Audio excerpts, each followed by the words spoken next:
Banyan Investment Banking and Hedge Fund plans to monetize Kenya's carbon credit assets in an initiative that will utilize AI-enabled drones to measure carbon credit deposits in real time.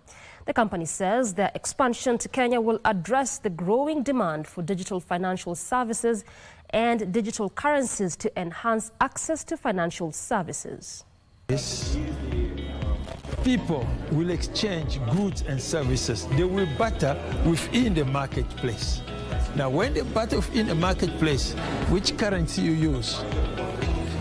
Complementary currency is complement shilling.